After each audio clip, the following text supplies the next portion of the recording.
So it is Friday night and I'm waiting for my steak to rest. A New York strip plus something called a terrace major, which I've never had before. I'm not even sure which part of the cow it is. It kind of looks like cross between flank and fillet. The thinness of a flank, but kind of fillet-like. We'll see. Don't know much about it. I have a mini unboxing, just a few wines. Tonight with my steak, I'm having this part of the unboxing is Chateau La Langoon 2021 Haut Medoc. And this is a third growth, so in the left bank of Bordeaux, they have 5 growths, the first being the most expensive, and it did go by cost in 1855. That is how they characterized and put these wines into tiers of cost. I think it was by Napoleon was the request. And this ended up in the third growth. This is $56. The prices now across the growths are varied, very different. And then you got the right bank, which aren't in growths. They have a different classification system. But the left bank and this 1855 classification is the most famous of Bordeaux. And just in general, I've been missing drinking Bordeaux, especially with steak. And I don't know anything about this wine. It's 65% Cab, 30 Merlot, 5 Petit Verdot. And we're going to see how it is. So, gonna try this. Now, this was not in my wine fridge, and for that reason, I'm actually putting it in this gadget. And I'm not big on many gadgets, except there are some wine gadgets that absolutely work. The Corvin, absolutely 10 out of 10. This cools wine, and it just freezes. You put the glass in and it just cools it just a little bit. You don't need to keep it in there the whole night. So make sure white a little colder, red a little. We drink whites too cold and reds too warm. Room temperature is what people know, but room temperature back when room temperature was not 70 degrees. It was much lower. So you really want your red at like a cellar temperature. As soon as it hits the glass, it goes up by 3 degrees, I think I read. So you don't want it to be overly warm. The warmer a red is, the hotter, the more alcohol intense you'll get, the intensity. And then you don't really get a lot of the wine. You get too much alcohol, no matter the percentage. And this one is, I can't read it, 13. So very restrained ABV on this. So I'll let that cool a little bit. The other wine gadget I did figuring I'll talk about is the vin glace, and this you just stick a wine in and it kind of insulates it. This is great. You take a white wine out of the fridge, you put it in here, and yeah, it's too cold out of the fridge, so if you have it in a wine fridge, great. At 50 degrees, it's kind of what you want. White refrigerators are typically 38 to 40. You put it in here, it'll keep it cold enough, and I think it kind of even keeps it at that 50 for a while. Put a red in here right out of the cellar as well, and it will keep it chilled enough, cellar temperature. So this gadget really works well as well. So what did I get? 2 wines, 2 Rieslings. So they had a 2004 Riesling Spätlese. So there's degrees of ripeness, and Spätlese is the second. Cabernet, Spätlese, Auslese, and it continues to when they pick the grapes. So its ripeness ends up being some residual sugar sweetness. Something this old, 20 years old, I suspect this sweetness will be totally gone. And hopefully what remains is just an amazing Riesling. And I love aged white. They already ran out of this wine. I was gonna buy it and try it real quick and then buy more. I missed that window, so I have 2 of them. Alcohol, 9%. So also a great thing about Riesling, you could really polish off a bottle and not really feel the residual effects. So 2 of those. This Chateau Langoon for 56. Chateau Lalande, and this is Lestrac, Medoc, Cru Bourgeois. So there's a lot of other classifications. This is a 2019. This will be cab heavy as well, since it is left bank from the Lestrac region. And it's a lesser known region, but good value. And that's what this one was all about. I think this was 25. So I grabbed it midweek. Haven't been drinking a lot midweek, but give that wine a try. I don't know anything about it. Talk about the growths. This is a 5th growth that I've only discovered in the last year. Chateau Cantemerle. This is 2021. I think I had the 16 and the 8. The 16 I fell in love with. It was the 15, and the 18 was pretty good. The 19, not as great. This is the 21. This was 35 or 38. I'm really so tempted to wait for an amazing vintage of this and buy a case and get a case discount. It just hasn't quite been there. I would have done it with the 16s, but yeah, this wine is typically pretty good.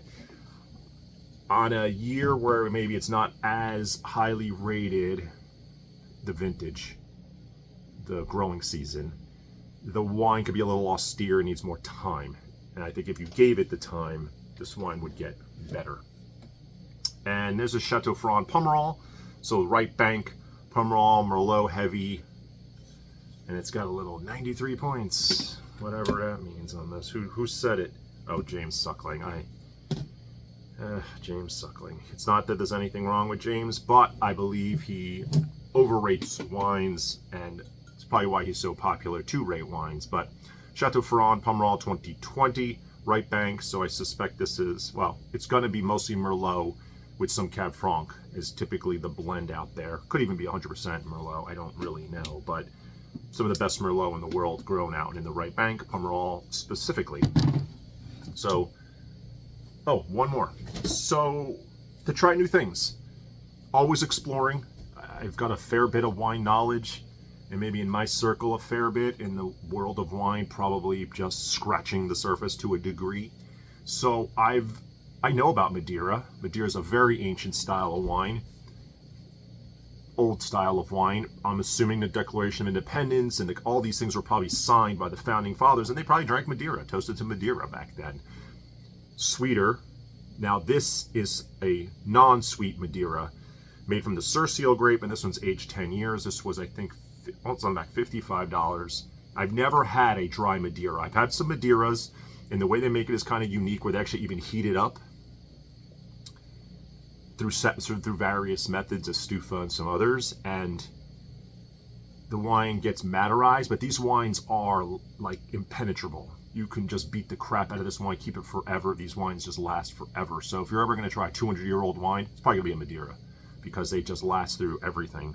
There's no bunt on the bottom of this, but very excited to try this. I'll see what it tastes like. I'm hoping it's not like my experiment with sherry, my numerous experiments with sherry, which I just can't get into.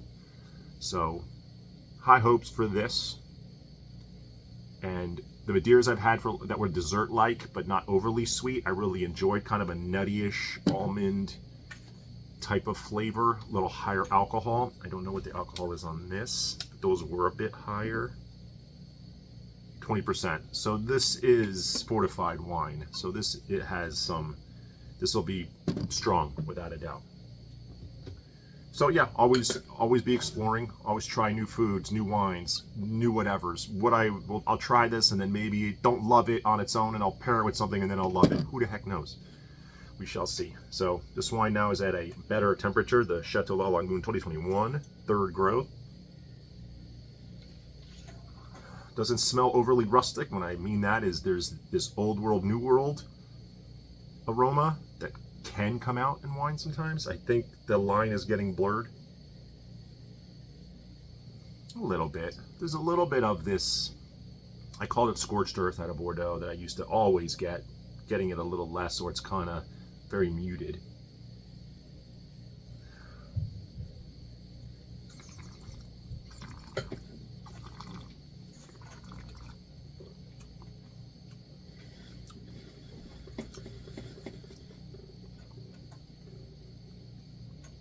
So it's, first of all, this is very young. This needs a little more time, although the tannins are in pretty good, they're not overly aggressive. So that is good. There's a fair bit of like a Kir Royale cherry liqueur type of aroma and taste to a degree, and then like a raspberry. So like there's an intensity of cherry and raspberry.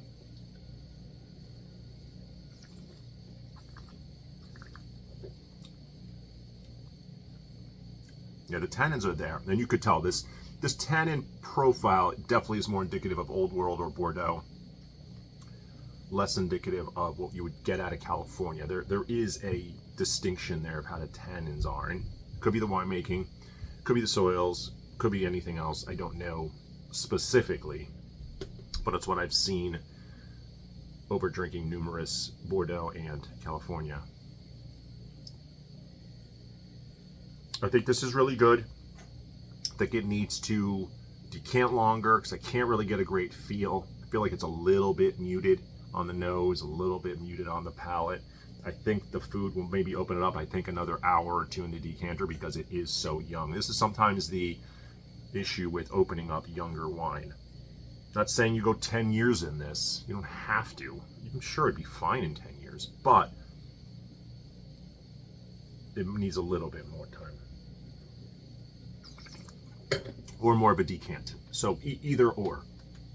I think with a young wine, it's one or the other typically.